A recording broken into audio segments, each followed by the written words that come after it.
We're going to start the show, though, with a couple of people who did show fear. And they did give in, and they did bow down and kiss the ring of Donald Trump. And that is Joe Scarborough and Mika Brzezinski of Mourning Joe. Again, I didn't watch cable news, haven't watched it in a very long time, but of course I saw plenty of clips on Twitter and other social media outlets. So I know what a lot of them are saying.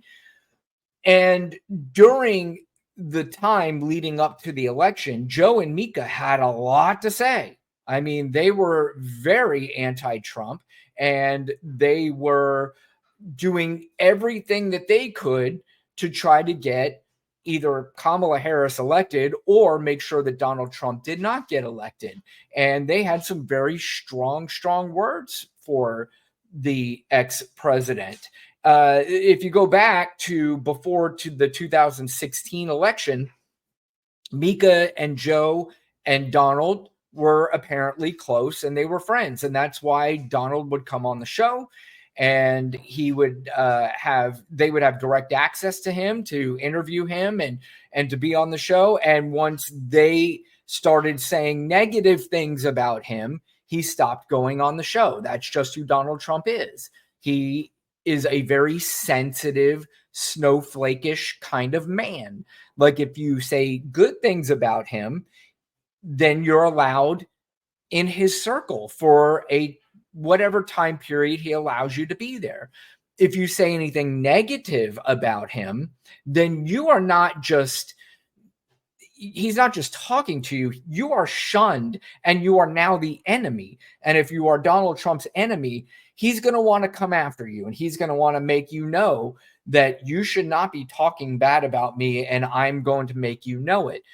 And back then, the power that he had to really punish those that said anything negative about him was nowhere near what you're going to see coming up if he chooses to go that route, which Mika and Joe apparently do believe he's going to go that route. Now, what I'm going to do first is we're going to play the clip. I'm sure you've seen this a million times, but here is Joe and Mika after months, years actually, of bashing Donald Trump and sticking their chest out and bravely going up against Donald Trump, where so many people would never even think about doing.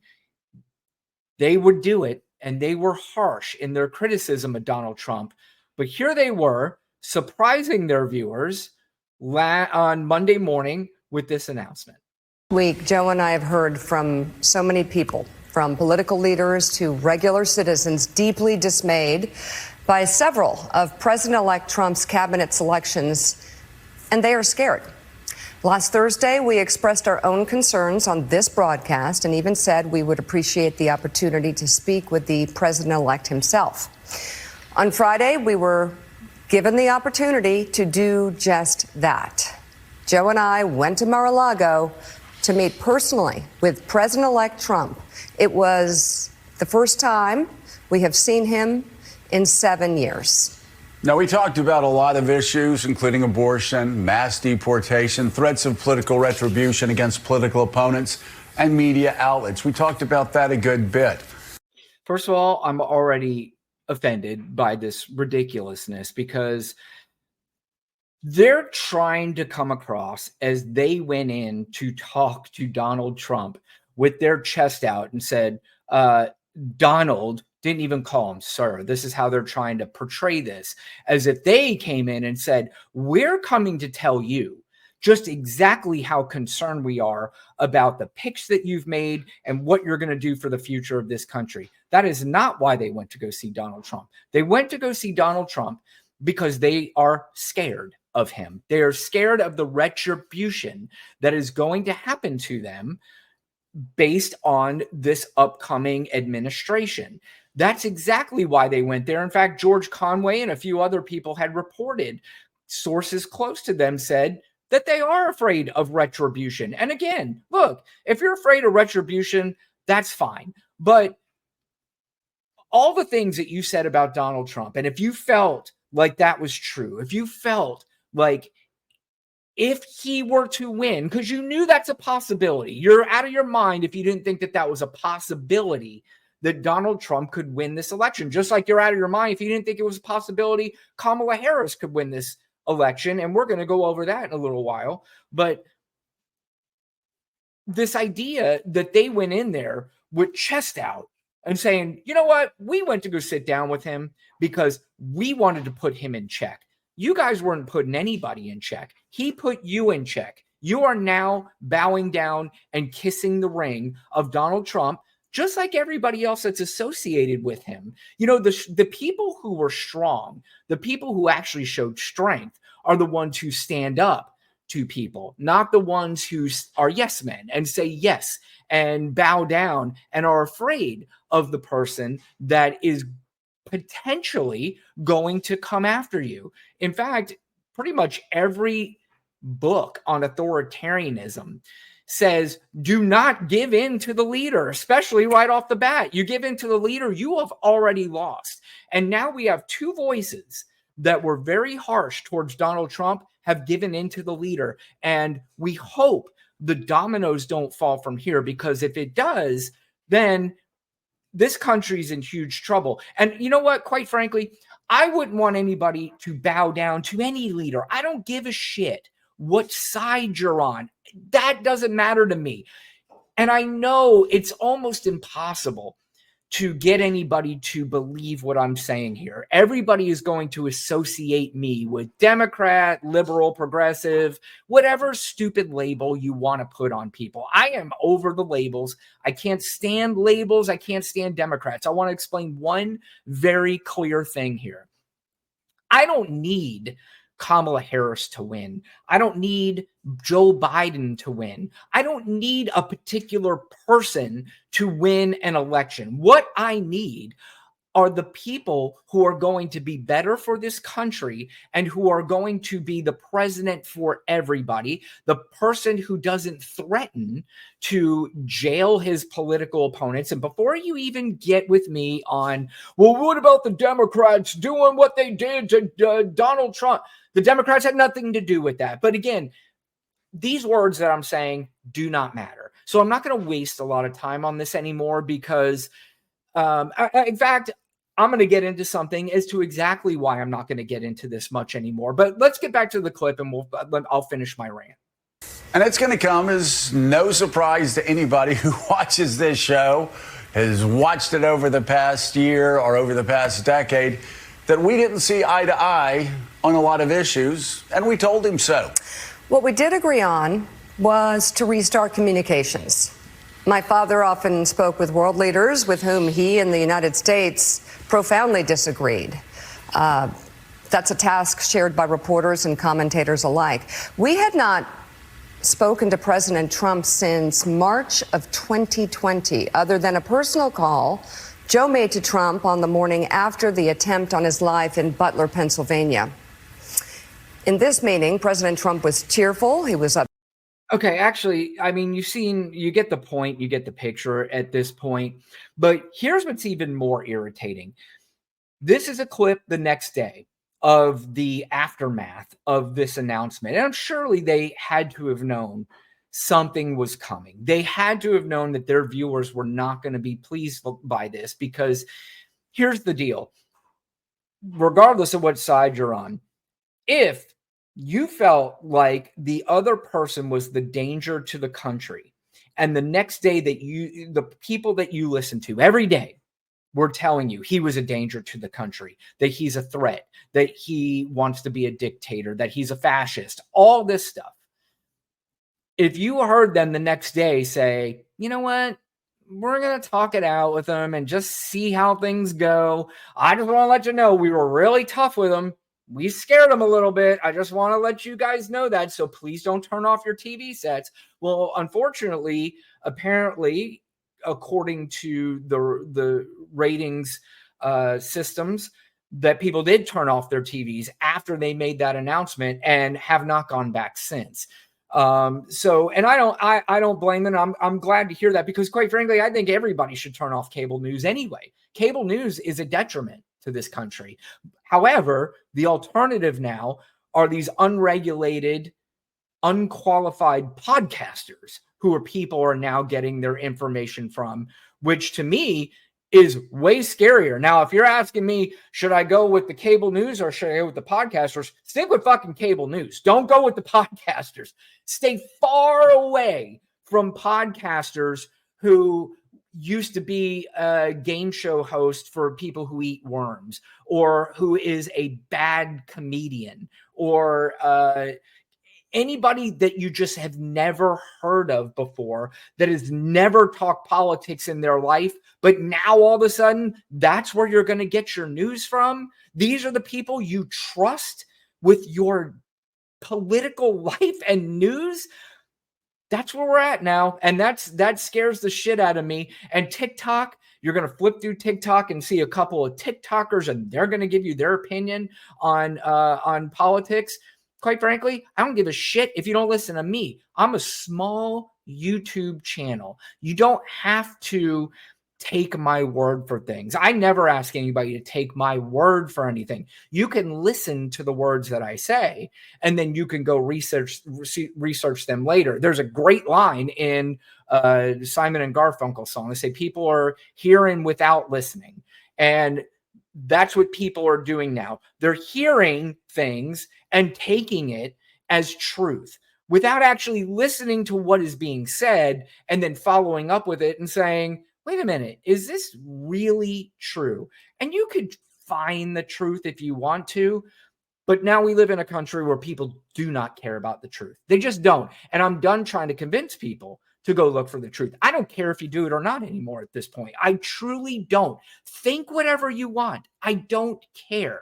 But if you're going to come in and you're going to listen to this show, listen to what I have to say. If you don't believe it, or there's a counter to anything I'm ever saying, I have always welcomed every single person to explain to me exactly what I said and exactly where I got it wrong. I'm perfectly fine with that. And if I am wrong, I will admit it. However, I'm going to ask you to do one thing. I'm going to ask you to cite your sources, because I get into this conversation all the time with people, all the time. And I say, great. Where did you get that information? Please cite your source. And every single time, literally, I want to say it's 100% of the time, people go, you could go and do your own research. I don't have time to provide this for you. You had time to type me a message. You had time to send me, information about how I was wrong, but you don't have time to do a very quick Google search and show me exactly what I said and where I got it wrong. Literally happens every single time. But here, let's get back to the offensive part. So now, after they got reamed by everybody, all of the people that watched the show, they did not particularly care for their announcement. And so the next day, they come on and try to do damage control. But what is the damage control? The damage control is, we have people who really understand this stuff that contacted us, and they said, great job, guys. But everybody on social media and Twitter, oh my God, these idiots who don't know what they're talking about, there's a disconnect here that we really don't understand. Let's watch this ridiculous announcement, and then we'll go over it. For the first time, what a massive disconnect there was between social media and the real world. Because we were flooded with phone calls from people all day, literally around the world. Very positive, very supportive, going, understand what you do, et cetera, et cetera, et cetera. But once in a while, I would get a text or a call from someone and go, oh, man, I hope you're doing okay. And I'd call him back, and I go, well, Eddie Glaude was one of them. I go, Eddie, are you on Twitter? And he goes, I am. I go, okay, well, I'm not. So we've had a good day. Mika just had a wonderful event, and it's fantastic. We're going to do all of us are going to do the best we can do, and we're all working towards a better America. Take it day by day. Day by day. And again, you can predict the future by shaping the future. But the reason he seemed this is, and first of all, listen, they have no reason to apologize. If they truly feel afraid of what could happen to them, then do whatever it is you feel is best for you. That's fine. But there's going to be ramifications, because there are people out there who are afraid of things that may happen to them. And you know what they're doing? they're doing this. They said, do it. Just do whatever it is that you got to do. If you're telling me I live in the United States of America and I can't express my opinion and I cannot criticize the president of the United States, I can't criticize the administration, then we're not in the United States. We're just not there anymore. And we now live in a country with an authoritarian government. And if you say that because you don't like what somebody in the media has to say about you and you're going to go after them, at some point that could backfire on you, because there are some people who voted for Donald Trump who are not in the cult, as I call it. They're not in they're not in the Donald Trump cult. They don't feel like they need to bow down to Donald Trump, but they voted for him because they heard Joe Rogan and they heard the Nelk brothers or whatever the hell their names are, and Theo Vaughn, who sounds like possibly the dumbest human being I've ever listened to in my entire life. They listened to these guys and said, this is kind of cool. In fact, you see it now. Being MAGA is cool as shit. I mean, you see fucking NFL players and they're doing the dance that Donald Trump does to the gayest song ever written. And when I say that, I don't mean that as a derogatory term towards gay people. It literally is a gay song by gay people. And NFL players wearing their MAGA hats. You see UFC fighters, they're doing the dance and they are sticking their chest out, boy. We got you guys. You liberals, get out, get out of everybody's way. We're sick of you. We're done with you. We won. We rule this shit right now, and you can't do anything about it. We're the cool ones. You're not. That's fine. Be the cool ones.